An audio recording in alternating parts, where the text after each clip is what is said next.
இன்று மாண்புமிகு எதிர்க்கட்சி தலைவர் அவர்களை தாவேக அரசு கைது பண்ணியிருக்கு.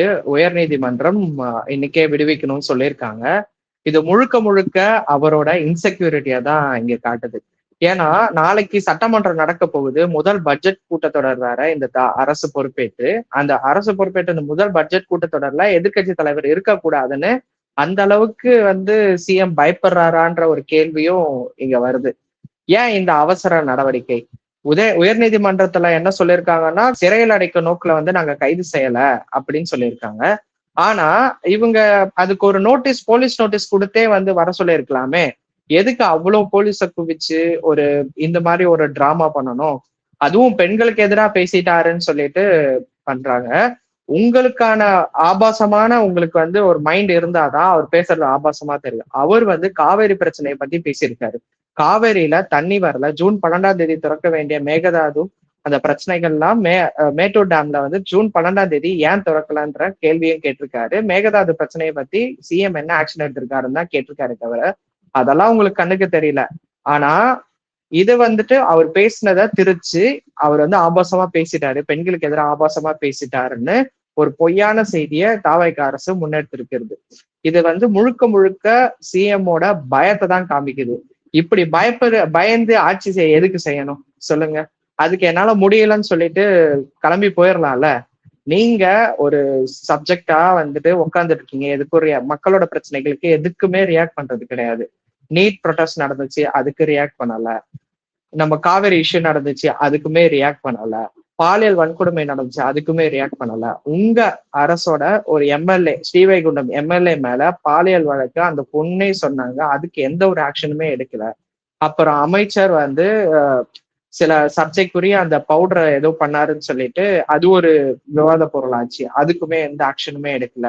உயர்கல்வித்துறை அமைச்சர் குழந்தைங்க கிட்ட தப்பா நடந்துகிட்டாருன்னு சொல்லிட்டு அவரே வருத்தம் தெரிவிச்சிருக்காரு. நான் பண்ணது தப்பா இருந்தா வருந்துகிறேன் அப்படின்னு. அவர் மேல எந்த ஆக்ஷனுமே எடுக்கல.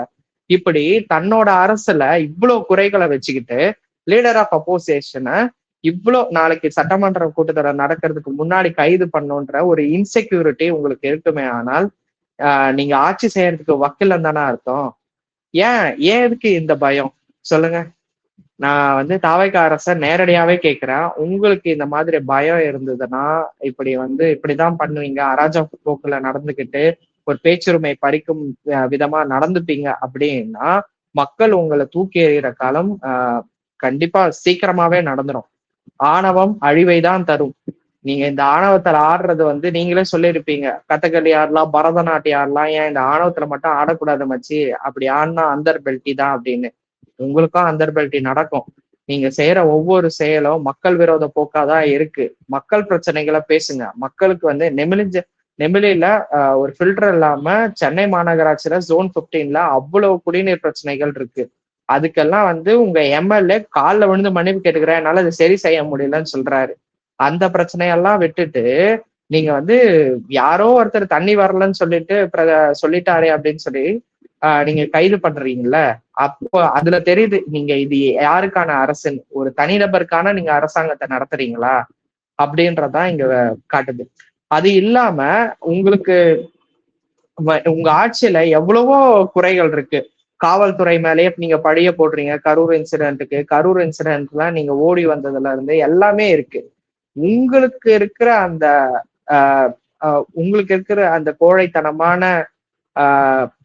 உங்களுக்கு இருக்கிற அந்த கோழைத்தனமான குணம் எல்லாருக்குமே இருந்துருமா? இன்னைக்கு அவர் லீடர் ஆஃப் அப்போசிஷன் அவ்வளவு சிரிச்சுக்கிட்டு தைரியமா கைதாகி போறாரு. எல்லாத்தையும் நான் பாத்துக்கிறேன் அப்படின்னு. அந்த கைதை நீங்க எப்படி பாக்குறீங்கன்னு கேட்கும் போது கூட நான் இதை காமெடியா பாக்குறேன் அப்படின்னு. அந்த காமெடியா தான் உயர்நீதிமன்றமும் பார்த்திருக்கு. உயர்நீதிமன்றம் பார்த்துட்டு உங்க மண்டையில நறுக்கு நறுக்கு நறுக்கு நறுக்குன்னு கொட்டியிருக்கிறாங்க.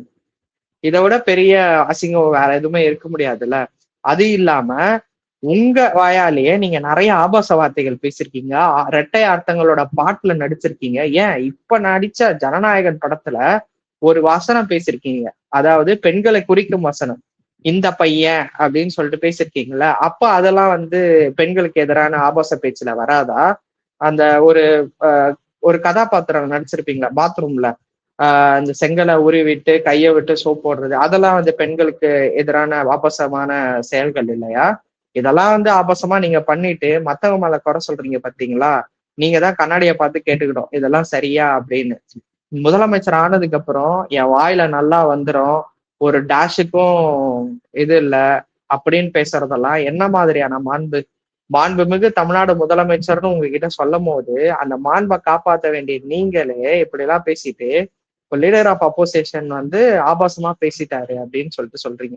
ஆபாசன்றது உங்க மைண்ட்ல தான் இருக்கே தவிர அவர்கிட்ட இல்ல. நீங்க நீங்க இந்த உயர்நீதிமன்றம் சொன்ன இந்த குட்டெல்லாம் வச்சுக்கிட்டு பொய் வழக்கு போட்டிருக்கீங்க. என்னன்னா பொது அமைதிக்கு குந்தகம் விளைவிக்கிற மாதிரி செயல்பட்டிருக்காரு, பொய் செய்தியை பரப்பியிருக்காரு, பெண்களை ஆபாசமா பேசியிருக்காருன்னு இந்த மாதிரி 7 வழக்குகள் கிட்ட போட்டிருக்கீங்க. இதே வந்து ஆதவர்ஜுனா அவர்கள் முட்டாள் முதல்வர்னு சொன்னாரு. அப்போ நீங்க இந்த வழக்கை வந்து நீங்க போடுவீங்களா? இப்போ முதலமைச்சரை பார்த்து பேசிட்டாரு அப்படின்னு சொல்லிட்டு திரு வி.எஸ். பாபு அவர்கள் கொளத்தூர்ல, டேய் நான் இங்க நிக்கிறேன், இப்ப வாங்கடா, இப்ப ஏறிடா அப்படின்னு சொல்லிட்டு ஒரு கலவரத்தை தூண்டும் விதமா பேசியிருக்காரு.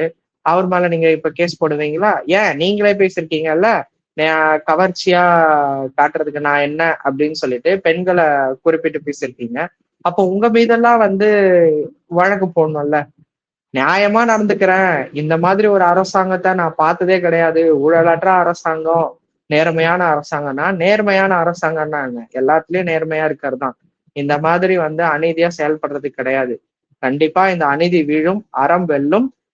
நாளைக்கு சட்டமன்றத்துல திரு எதிர்கட்சி தலைவர் அவர்களின் குஜிலி மஸ்துக்காக நாங்க வெயிட் பண்ணிட்டு இருக்கோம். உங்களையும் குஜிலி மஸ்து செய்வார். நீங்க என்னதான் ஸ்கிரிப்ட் எடுத்து நீங்க பர்ஃபார்ம் பண்ணாலும் சரி, எங்க எதிர்கட்சி வரிசையில இருக்கிற ஒரு உறுப்பினர் கேள்வி கூட உங்களால பதில் சொல்ல முடியாதுன்றத எங்களுக்கு இப்பவே தெரிஞ்சிருச்சு. அந்த பயம் இருக்கணும் சிஎம் சார், பயம் இருந்துட்டே இருக்கட்டும். நன்றி.